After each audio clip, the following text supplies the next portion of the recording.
I'd like to welcome you. In the spirit of reconciliation, SAE and myself acknowledges the traditional custodians of country throughout Australia and their connections to land, sea, and community. We pay our respect to their elders, past and present, and extend that respect to all Aboriginal and Torres Strait Islander peoples today. Thank you. Hello, I'm Vixey Teh, and welcome to my presentation on my creative process. My usual method of creativity is to follow the structured systems development lifecycle, common in software development. The steps in the cycle are initiation, analysis, design, implementation, review, and maintenance. From inspiration to completion, keep an eye out for these icons marking the key concepts. See if you can spot them all. The first step is initiation. That special spark that starts everything. It could be a target goal. 3 types of goals are process, performance, and outcome. A process goal could be, I will spend 5 hours editing this presentation this week. A performance goal could be, I will complete the design of these slides to a high aesthetic standard. An outcome goal could be, I will deliver an effective and engaging presentation. Another spark could be a call to action, such as a classmate or coworker is working on a major project and requires me to join their crew. An assignment could be a spark. A producer or lecturer may ask me to make something specific, such as this presentation. Random inspiration can occur. I may see a craft video on Facebook or see a ball of yarn and want to knit some gloves. A catalyst is a rare but very motivating spark. It is a MacGuffin that attracts creativity, such as finding an old guitar in the thrift store that makes you want to learn to play guitar. I often find a problem to solve is a very interesting spark for me. I enjoy solving a good puzzle, such as this Rubik's Cube. A quest is a great spark too. Much like an assignment, it is a clear task given by someone else, but it promises an adventure or journey in the process. Finally, a spark may very counterintuitively be boredom. As a creative person, if you are bored enough, you'll invent things to entertain yourself. Any of these sparks can launch your creativity and help you get started. But before even starting to create, there is a great deal of preparation. This is my analysis phase. I gather as much data as possible, my research and materials. No matter what I am creating, the first thing I always look for is reading materials. Tutorials, tips, inspiration, and reference reading materials. I try to collect as many and as varied materials as possible. Where possible, I try to have a primary, secondary, and tertiary source.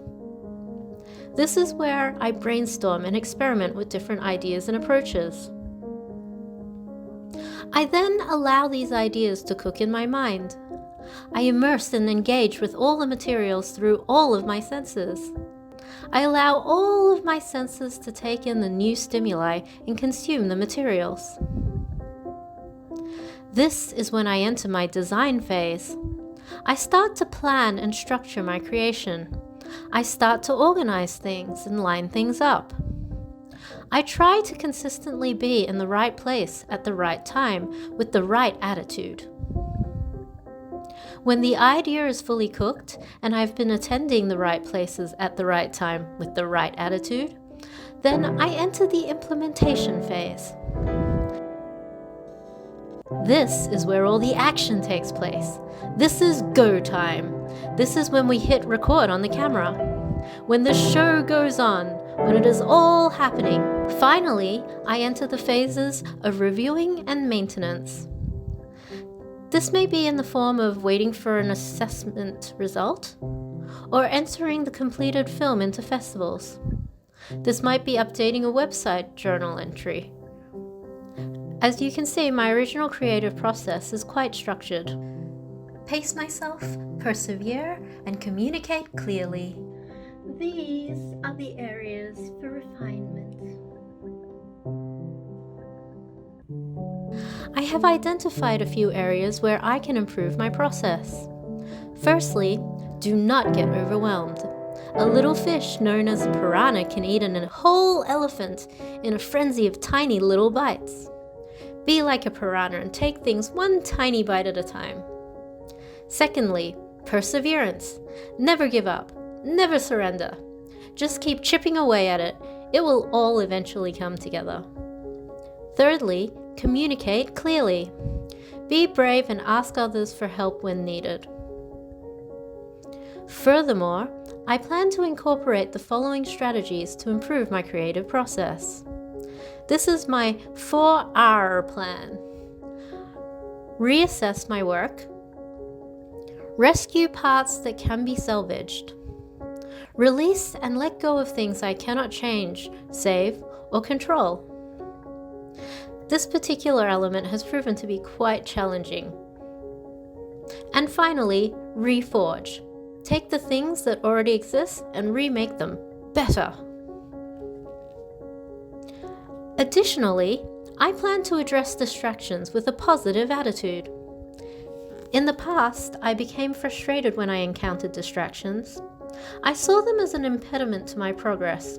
However, as Tim Hartford explains in his TED Talk, distractions and disruptions can improve creativity and problem solving.